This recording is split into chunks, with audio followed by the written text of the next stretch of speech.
have you got a port for that? No, I don't, not, which is why I copied that one across. Oh yes. Yeah, so that actually is a bigger hub. USB hub. I thought it'd be clever getting a dual one. Oh right, right. Okay. So Okay, so I'll go and double check the stream is live.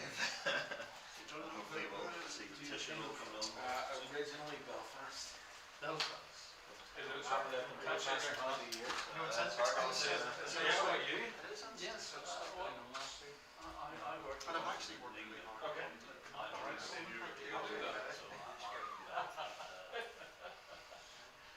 So are we using these or not? Is it the family name?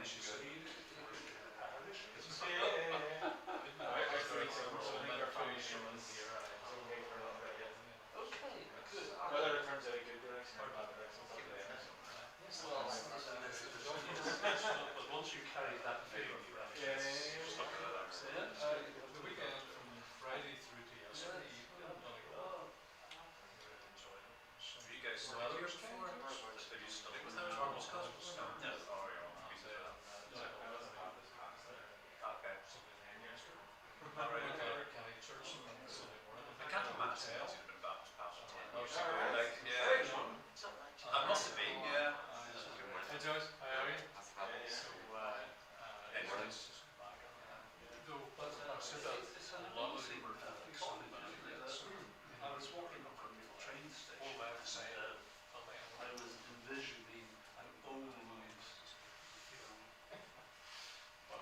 it's really the Gothic structure with yes, and the aisles cooing and all that sort of thing. But it's a wonderful setting. Yeah. It's very modern. Yes, that's right. A lot of light and a lot of smells. Well, that's good. Where are you based now? In Europe. Okay. Yes. It's just not where's that from? Isn't it? America. It's double. Good to see you, Steve. Wonderful. Hey Josh, Michael, nice to meet you. John. Hey. Hello. You're on radio or TV or what? I've got that before, Luke. Morning. Good morning. Stephen. Stephen. Moons. Are we doing this, are we? Josh. Josh and Michael. Michael. Yes. It's quite pleasant. I was just saying to the colleagues, it's quite pleasant keeping the place here. And surrounded by farmland and all that sort of thing. Yeah, it's quite rural, which is quite nice. Isn't it? Yes. Very encouraging.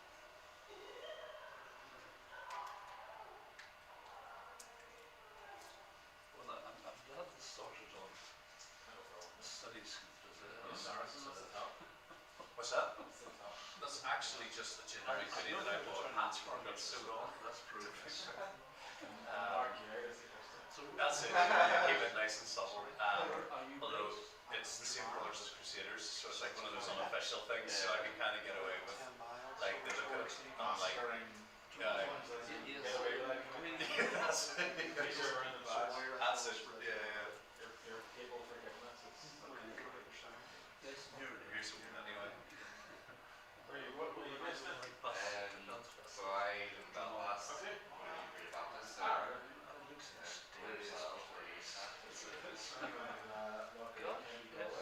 Okay.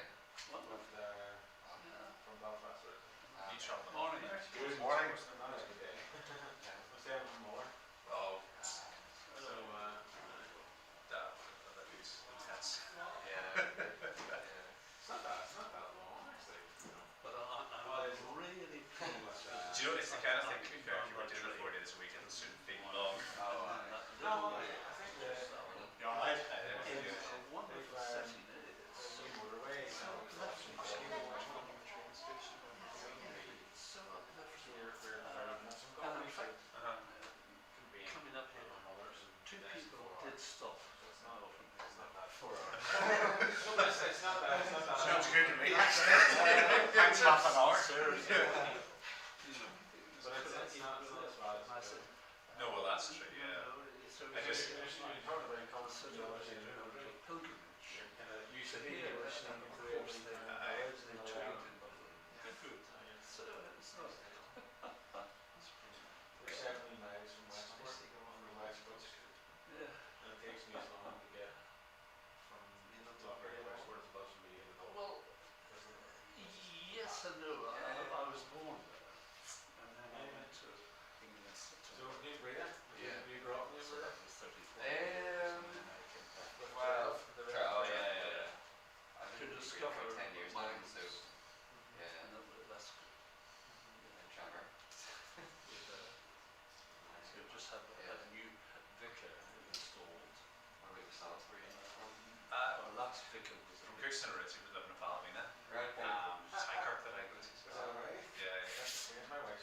it turns out David's his mother grew up on actually the same street that I'm living on.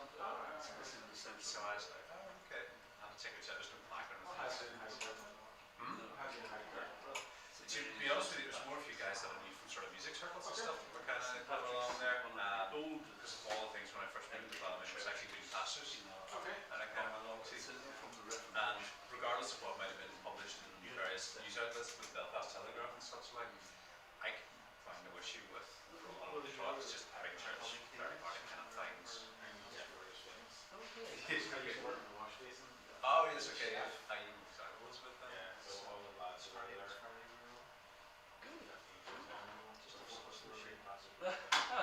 Probably all pastors now or something up in Belfast. So you were just congregating and stuff.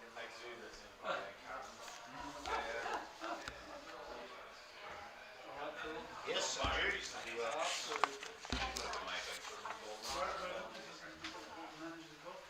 Greens. Yep, on the motorway. That's it. I'll make sure that I'm completely covered, like, so it's all good. What's the names for the seats? They're on the arms, son. I said, alright.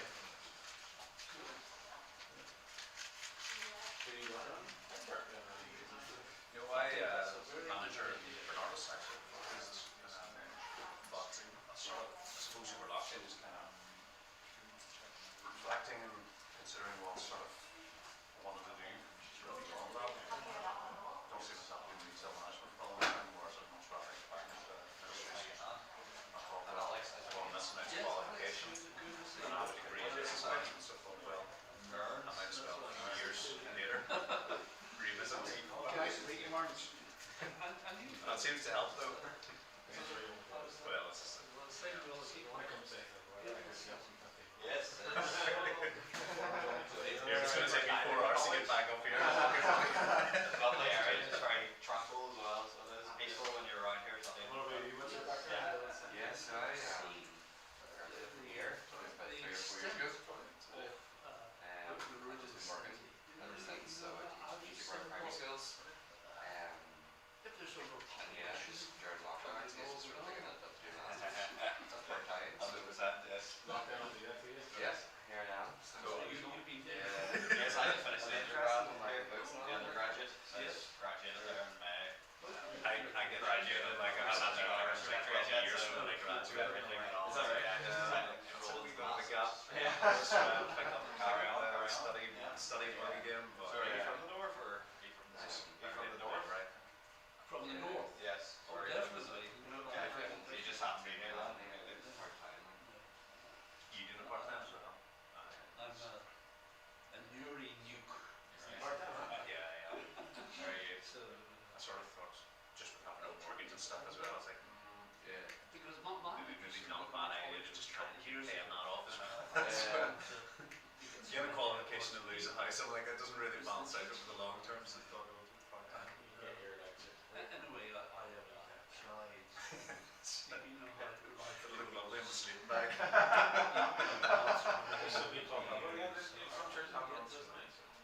But That's what I'm looking for, yeah. this year, so how was your Hebrew? What was it? My Hebrew's okay. I only did 1 year of it. I gave it up. What brings you Just to carried on with it. It's on Hebrew. So Yes. the way undergrad works is your first year you do Greek, and second year you do Hebrew, and then third year you choose whether you want to do Greek or Hebrew. So whenever I left second year, we had decided we were going to do Hebrew, and then over the summer we all text one another, no, we're going to do Greek now because it was just we all just forgot everything, so we did. The fear, exactly. Just what was the ground. Never regretted it. Loved the Greek. It was probably my best subject as well, which is surprising because I didn't think I was that good at it. Yeah. Have you ever did? Yeah. So who was the Hebrew next? Dr. Sharon Dalrymple. Sarah Dalrymple, she's from Balmony Church. Oh, yes, I think I met her. Yeah, her husband's Andy Dalrymple, he's like an evangelist for the Balmony Church. What modules do you make? He was also pastoral work as well, so maybe you've come across him. Probably I think followed sometime. And so is that class, is it in the afternoon? I am not sure what it's like this year, but usually it is, yeah. Usually after lunch or sometimes in the morning there's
desperate after 13 months to get back and get out of the cauldron. And it's not that you feel it, it's just that you feel Absolutely.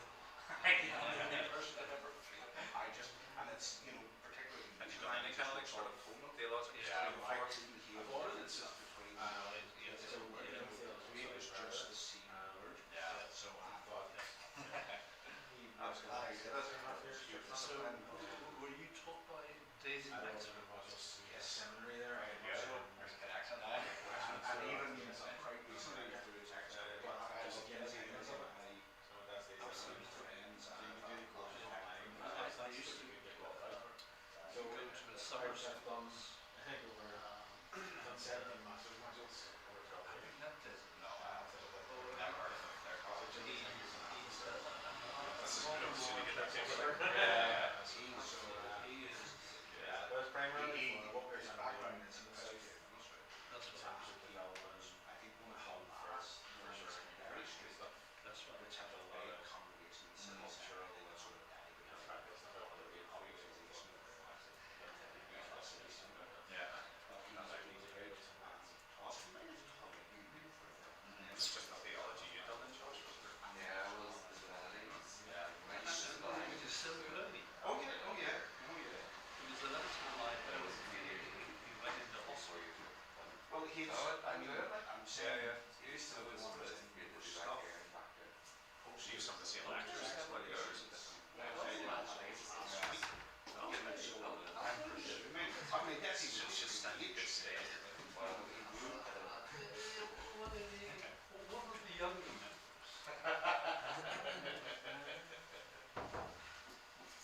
Here we go. Doing it hard.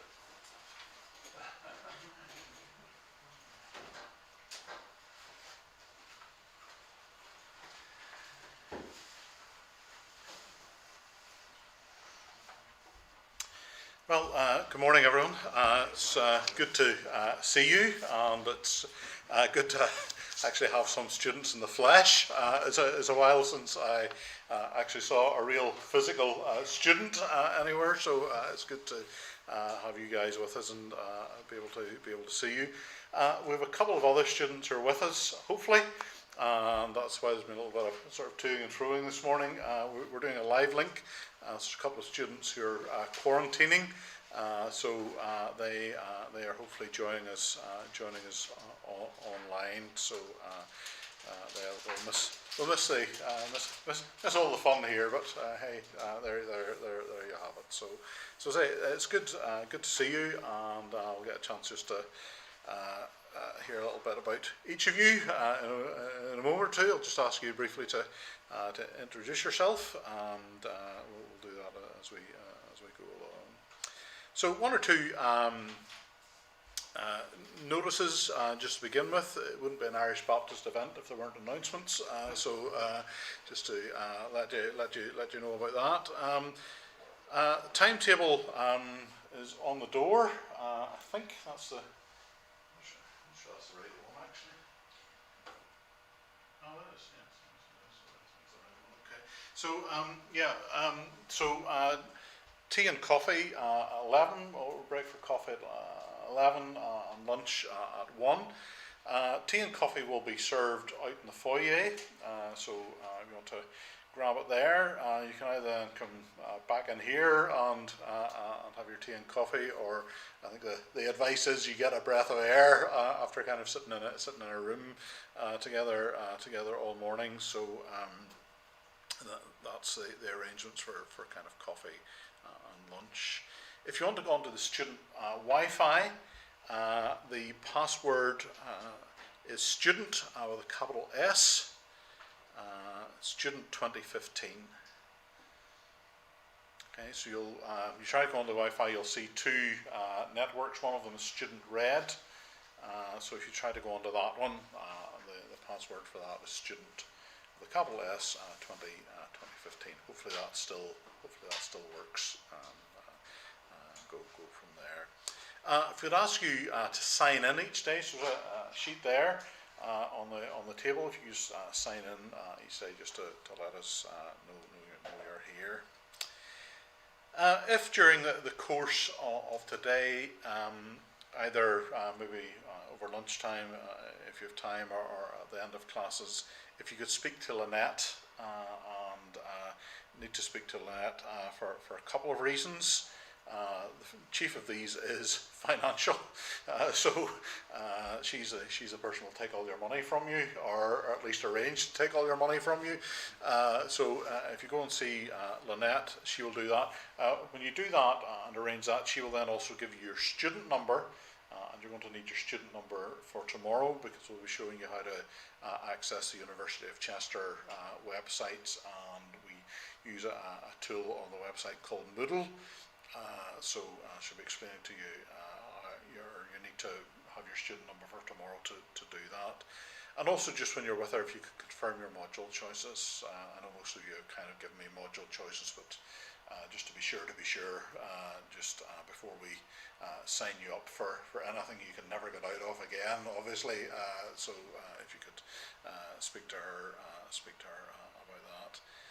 You will need a laptop, particularly for tomorrow. We're going to do a session on referencing, and you will need a laptop to be able to do that. So that will be tomorrow afternoon. So if you haven't one with you today, that's fine. We'll just be working from some handouts today, but tomorrow, I say, we'll get you online and do that referencing exercise. Yeah, obviously this is a bit of a strange time, as we all know, and you'll see as you go around the building there are various restrictions in place. I'd just ask you if you would be kind enough to observe those restrictions and keep an eye on that, and also if you could keep the same seat for the teaching days as well. So you don't necessarily have to keep your name on it, but I'll leave that up to you. But if you could at least keep the same seat, that would be great. So I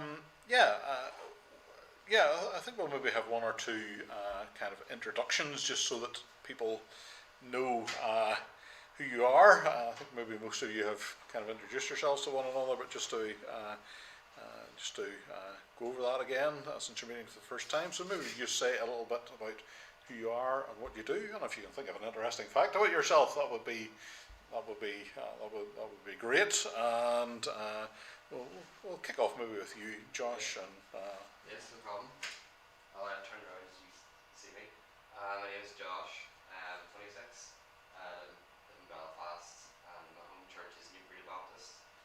I teach guitar in primary schools for a job, and interesting fact is that I play guitar. a guitar teacher who plays guitar. Yeah.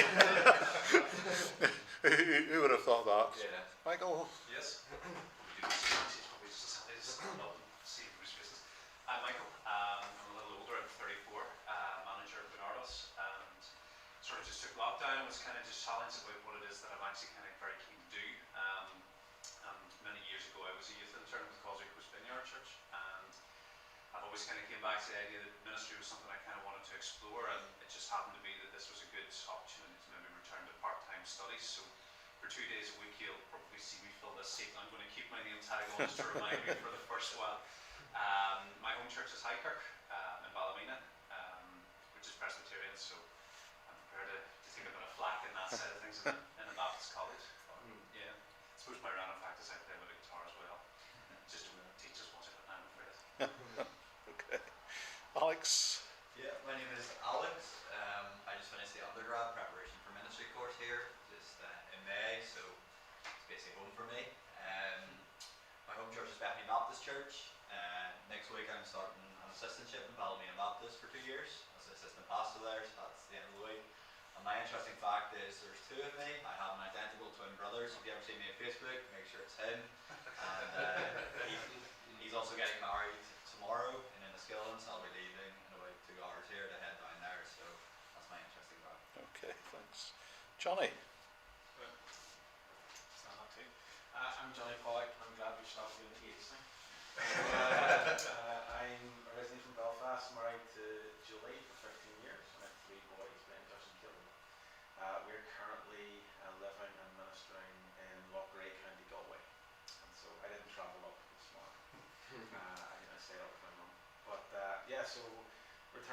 play because my wife has told me that I have to, because I've been threatening it for 15 years. So mainly, and I don't know, I play guitar too. It's not really interesting. Neither is my guitar playing. But, I suppose that's as much as... Thank you, thank you. Phil? I'm Phil Boyd. I'm married to Dawn. We have two boys, Joshua, who will be 17 this week, and Matthew, who's 13, going on 17. I currently pastor Whitehead Baptist, which just so happens to be in Whitehead, which is very handy. I've wanted to come back into study for a while now, just to, I suppose my view is to deepen as well.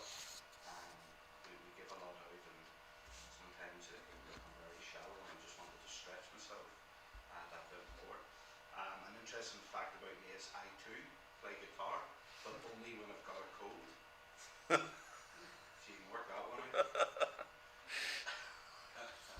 Okay. Phil, if at any point anybody needs you to turn your shirt down, they can just It only comes at volume and or a bit of horizontal hold or something. You know. Mearns. Mearns Pollock from Newry. I started a pilgrimage into the Christian church when I was about 19. My parents in Newry sort of had the wisdom to send me away from Ireland, because in those days it was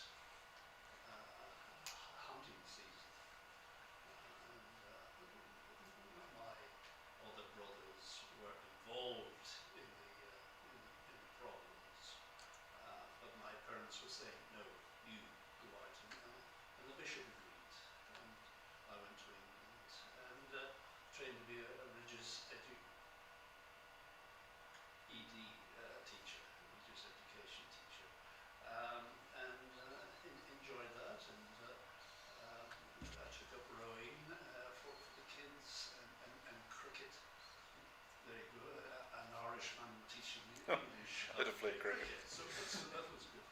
And then I had an opportunity through the Church of South India. I was invited with a group of teachers to go to South India for 6 summers to introduce dyslexia into the Indian culture. A lot of the Dalit kids were suffering at school, so we took a lot of our expertise to help them to get over their problems. And the amazing thing, they have this network of meditation. And so I learned from them as also giving back something of my skills. And yes, oh, by the way, I'm over 21. Okay, thanks, Mearns. Stephen, last and by no means least. That's okay. My name is Stephen Walker. I live in Dramara in County Down. I'm married to Deborah. We've 3 girls, aged 15, 13 and 11. I worship at Ballykeel Baptist Church near Hillsborough, and I work for BP, the oil company. Been there for 22 years, and so I'm just trying to stretch myself a little bit as well. So we can stretch together. There you are. He's only 21, but he's been at BP 22 years. So, well, I think you probably all know me. David Luke, Director of Postgraduate Studies here. I teach historical theology and church history. I was pastor for 16 years and have been here. This is me now entering into my 8th year at the Irish Baptist College. I'm married to one wife, Elizabeth. I have 2 daughters and a son. And what was my interesting fact? I wonder. Play guitar. I don't play guitar. No. So I once. Yes, lots of teachers. So I once broke 2 collarbones playing rugby, but neither of them were mine. So that will be my interesting fact. So unfortunately we can't hear from Letitia and Mason and hear their stories. But hopefully you will get to know each other a little bit better over the next couple of days and begin to form some good relationships. Ideally, we would be giving you something electronic in the current situation. Unfortunately, because you're not on the website yet, that's not possible. So, Thank you.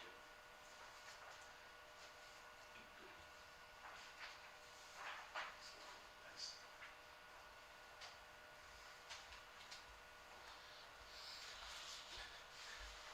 okay, so we're thinking about study skills, and really this first session this morning really is to introduce the idea of study skills.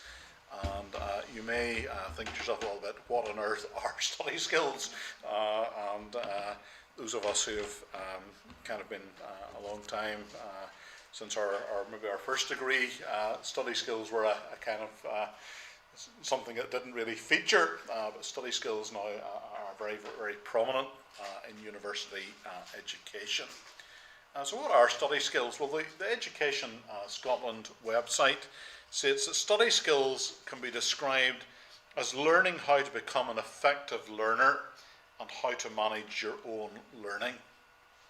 So the way really I think about study skills really are that in effect study skills create a bit of a toolkit. It's a bit of a toolkit really to help you study more effectively. So that's why we do it. So rather than kind of just simply going into your first historical theology module, we do spend a little bit of time orientating students through the use of study skills, and say hopefully that encourages you to be a more effective learner, and hopefully it's helpful for you. Some of you are coming back to education after a bit of a break. Some of you are entering into a different phase of your education, so hopefully this will be useful for you. Now the good news for all of you is that you've already acquired some study skills in order to get to this stage. So that's the good news. Although you may not actually have thought about that, you have acquired some study skills to actually get here. Some of what we cover in this module will be very familiar to some of you. It may, however, be less familiar to others, but hopefully you will all take away from this module lessons that will enable you to develop as a more effective learner. Given that this is a postgraduate module, much of what we do in this study skills module will focus on particular skills related to postgraduate study. As the University of Sussex Study Skills webpage notes, as postgraduate students you will now be expected to do similar things to those undertaken by academic staff. You'll be asked to research debates, you'll be asked to evaluate the work of others, you'll be asked to produce your own well-considered position. So sometimes we find postgraduate students writing, scholars say, well actually you're now the scholars, as it were. You know, this is the level that you're now working at postgraduate level. You've kind of entered into that realm of scholarship. And to kind of emphasize that, we have had a few students over the years whose dissertation has gone on to be published as a piece of academic work. So you are say entering into this new realm. You're beginning to mix up a little bit with the big boys. So there is that element to this. Furthermore, in terms of written work, the expectation is that your work will be in an academic form, as the University of Chester marking criteria says, that largely matches that expected in published work. So again, the bar is being set pretty high here. That this is what they're looking for. Work that largely matches that expected in published work. So again, we're talking again about a step up for everyone. And you will find indeed that postgraduate study has higher expectations than undergraduate study. And the aim of the study skills module is to facilitate that change in order that you maximise your own learning experience. It's also worth noting that the study skills module will also help to orientate you towards this particular course, which is the MA, or in some cases the postgraduate diploma that's offered through the University of Chester. Some of you will have undertaken other courses, and in those courses you will have been taught to do things in a certain way. What is important, however, is that you learn to do things in line with the expectations of this course now. And that, in some cases, will be different from how you've been asked to do things on other courses.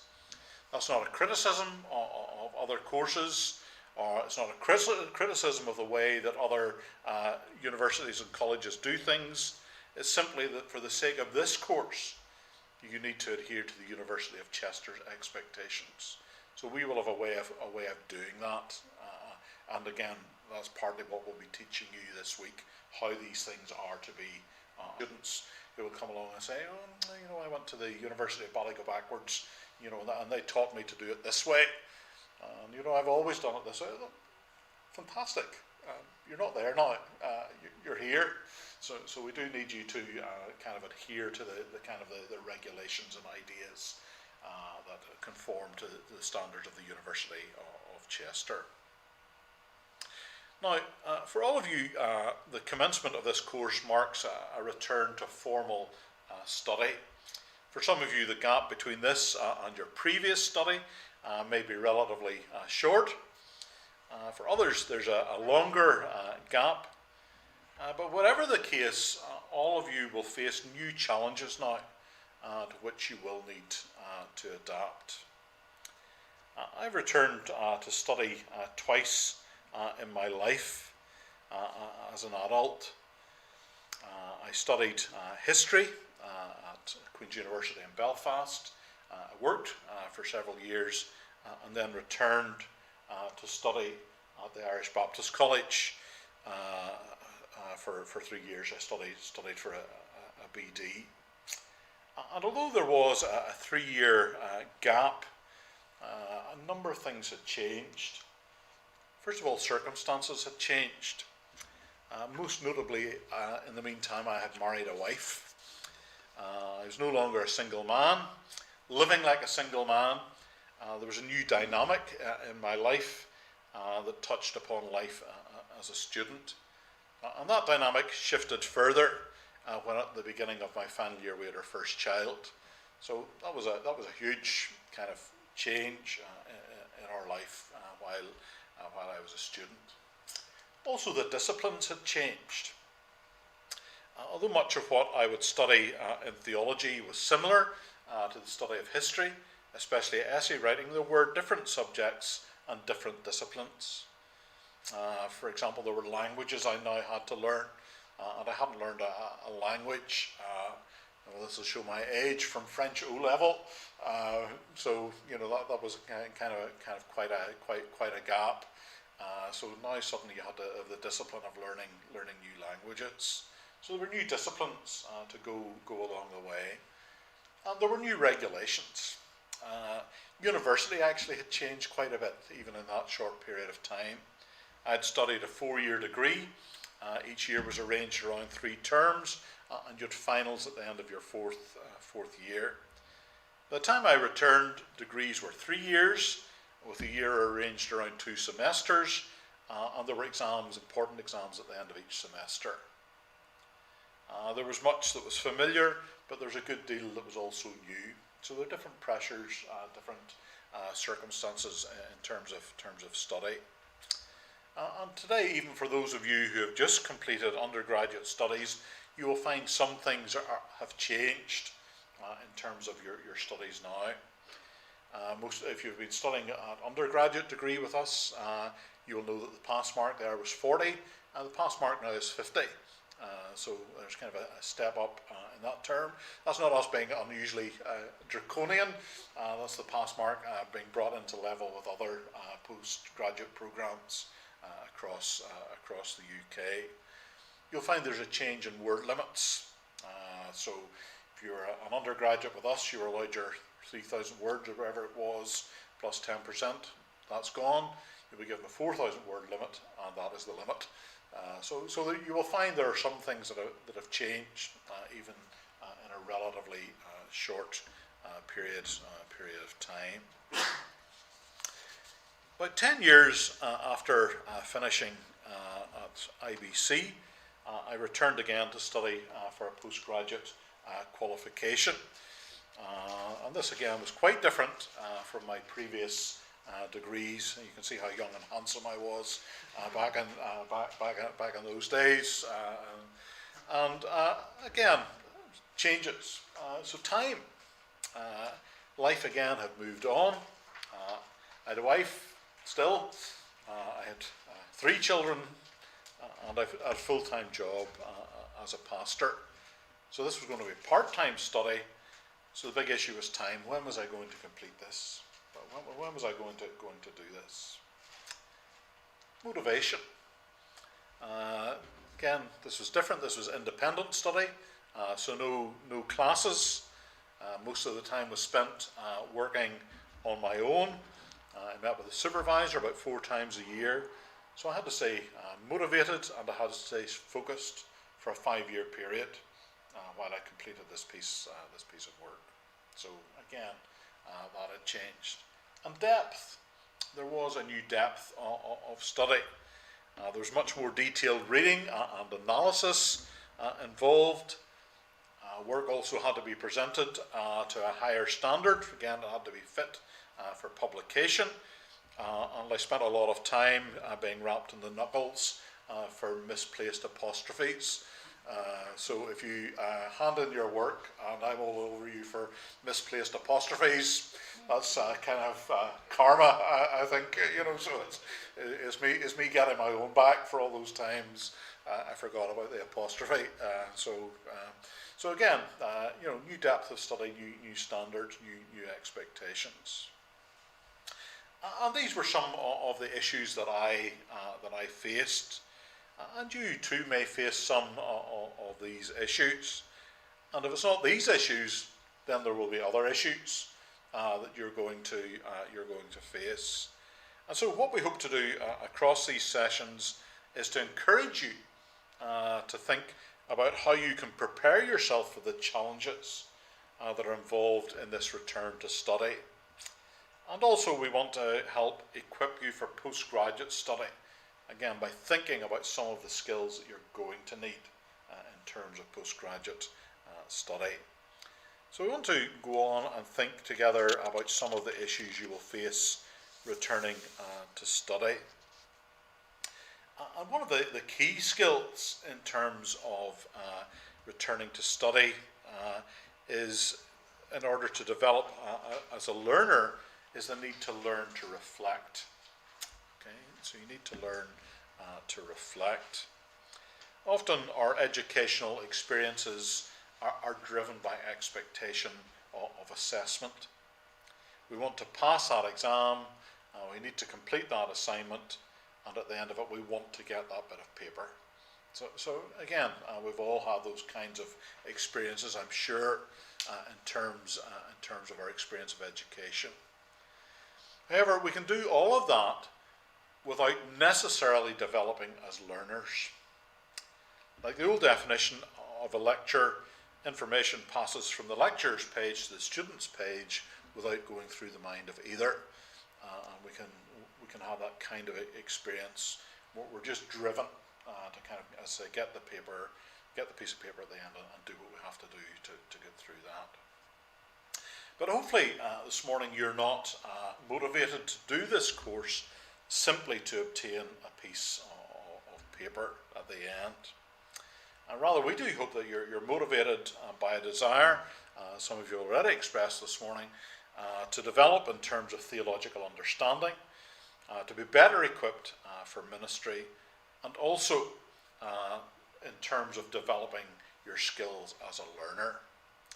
Now, this last aspect of it may seem the least interesting kind of part of what I've said this morning. Is I'm all in for the theological stuff and the ministry stuff, but I'm not so sure about developing skills as a learner.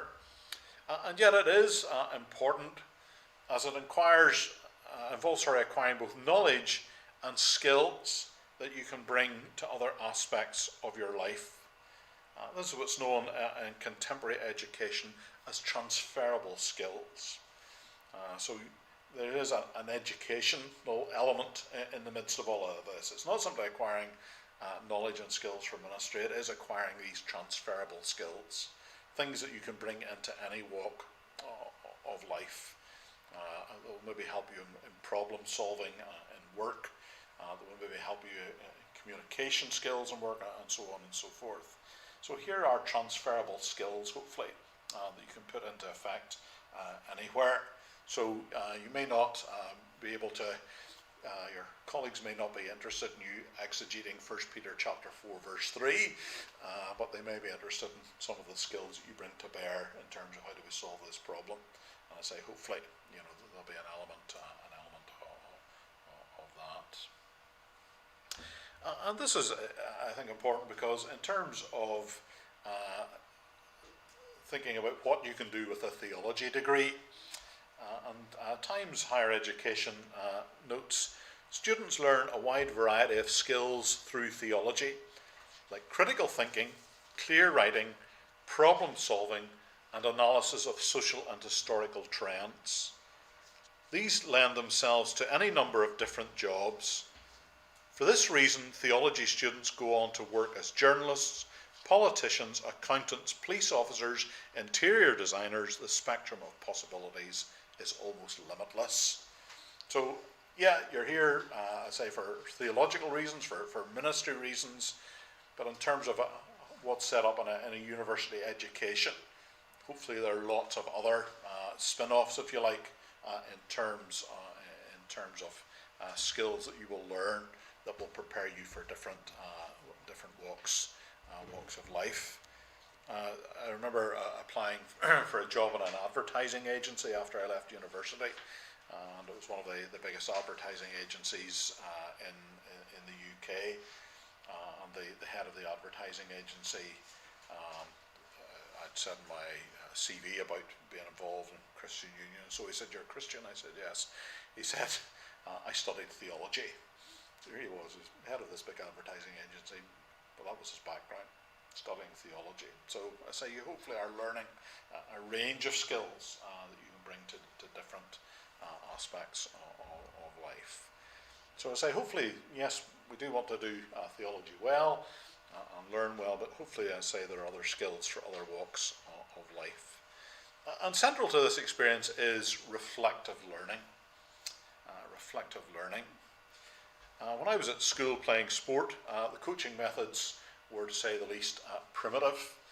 And if you were performing badly, the coach would yell at you and urge you to do better. And as a result, you may or may not have tried harder, and it may or may not have made any difference. So it depended to some extent how scared you were of the coach, along the way. But you can't imagine a professional coach only doing that today. Giving somebody a real roasting. While Sir Alex Ferguson was known again for the hairdryer treatment, he stated that one of his key principles for management was to recognise that few people get better with criticism. Most respond to encouragement instead. So I tried to give encouragement when I could. In other words, the key was not to tell them they had got it wrong, but it was to tell them what they had got right and how that could be improved. So it's about improvement. Likewise, Saracens rugby coach Mark McCall echoes this and says, at its bottom line, coaching is about getting the best out of people. So this kind of idea about development, not simply criticising, not simply saying this is wrong, but thinking how you can progress, how you can develop.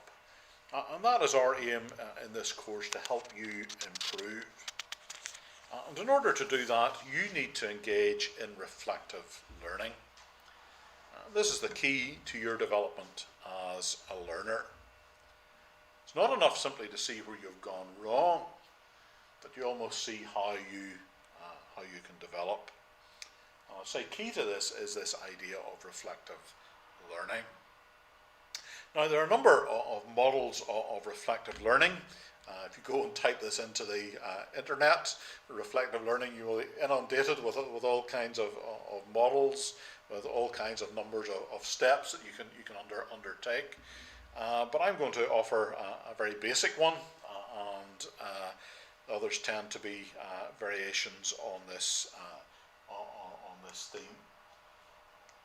So the first thing is the thing that you do.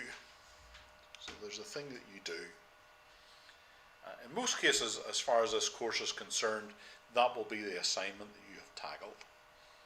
The thing you do, or the thing you've done. You will receive a mark when you hand in an assignment, and you will receive feedback as well.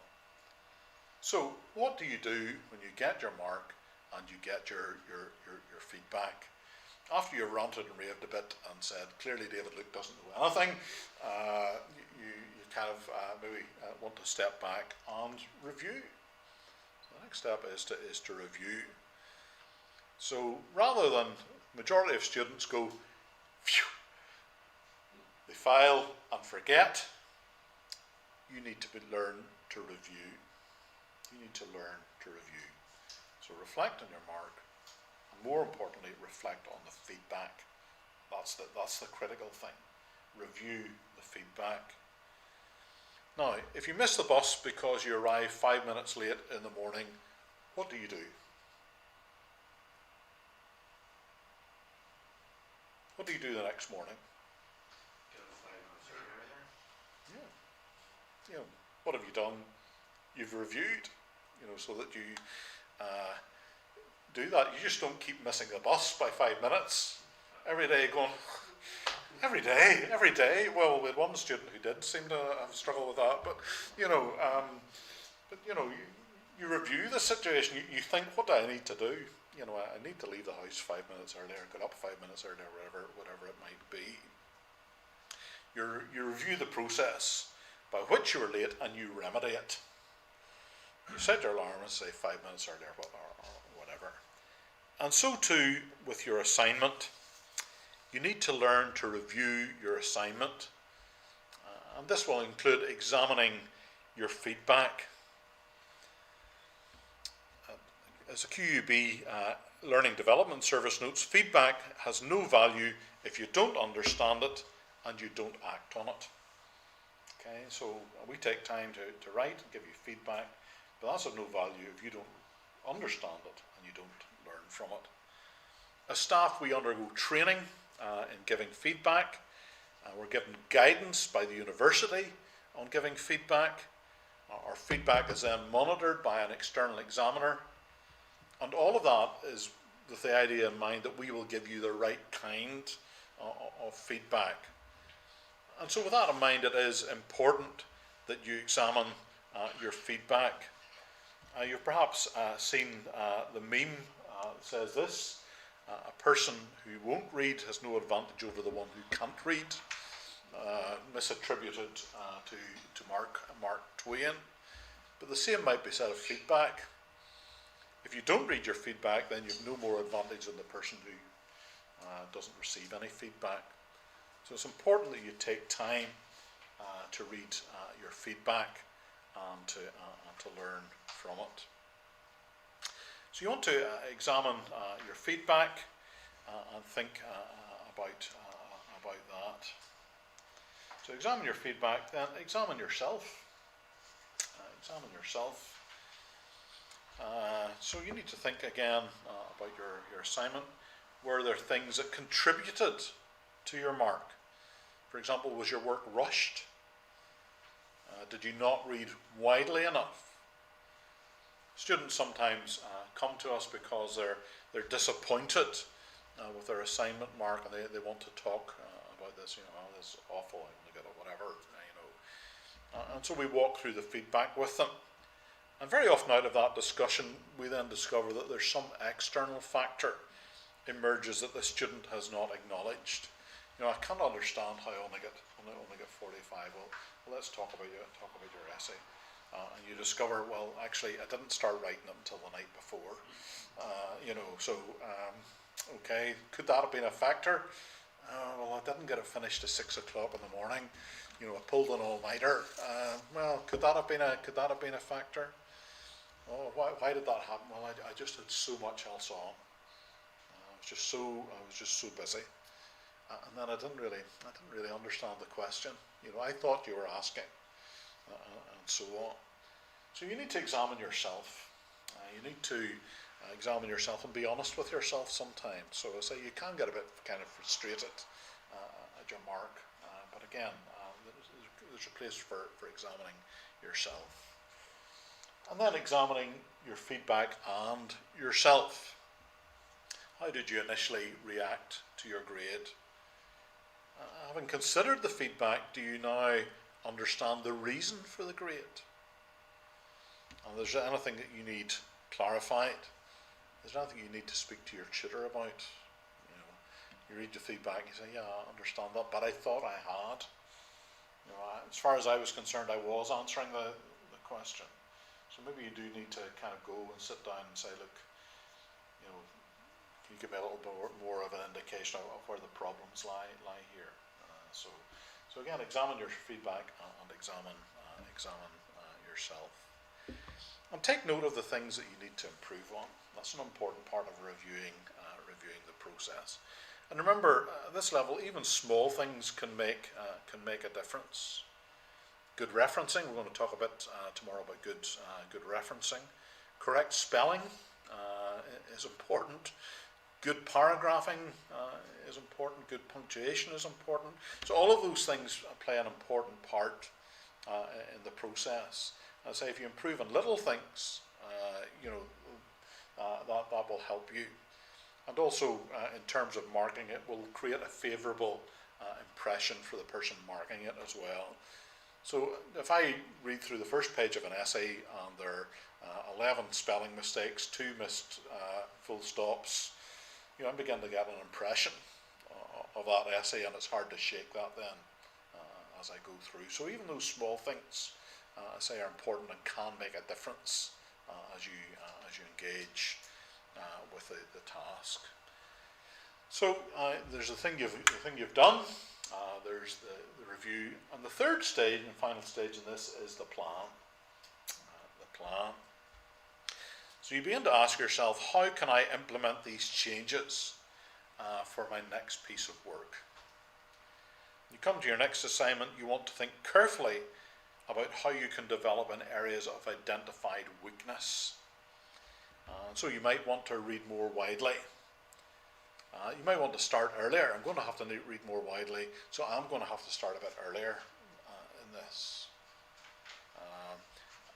Yeah, maybe I need to seek a bit more guidance from the lecturer just to make sure I'm on the right lines when I tackle this. You want to build up and develop your proofreading skills. You know, how do I do that? How do I make sure that all those spelling mistakes are eradicated and so forth? So you begin to plan, forward plan about how you can implement the necessary changes. Now, this model has been applied to assignments, but you can apply it to lectures. How can you profit more from lectures? You can apply it to discussions. How can I make my point more clearly? And indeed, you can apply it, of course, as you know, to many tasks that you engage in working life. So I'm sure as you've worked, you've gone through similar kinds of processes in the workplace of how you deal with those things, and the same is true as you begin to think and review your work. So from today onwards, you should build reflective learning into your course of study. Now, that doesn't mean that it's always necessarily a formal pen and paper exercise, but it should be something that you begin to do intuitively. The marker said, you know, it was full of spelling mistakes, then I need to improve my proofreading. That needs to be my next stage. And if I do that, then I should see an improvement in my grade. So you're planning, at least mentally. So you're not necessarily sitting down and having a formal review, but you're taking note of what's being said. You're reviewing and you're planning ahead.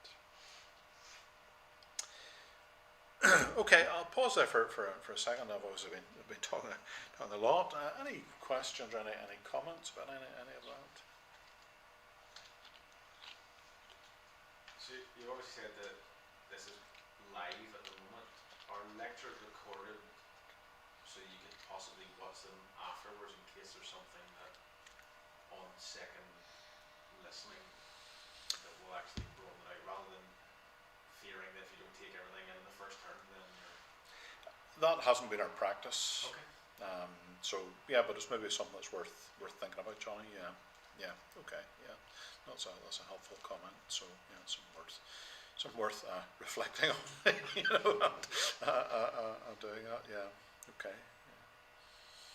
Any other questions or comments?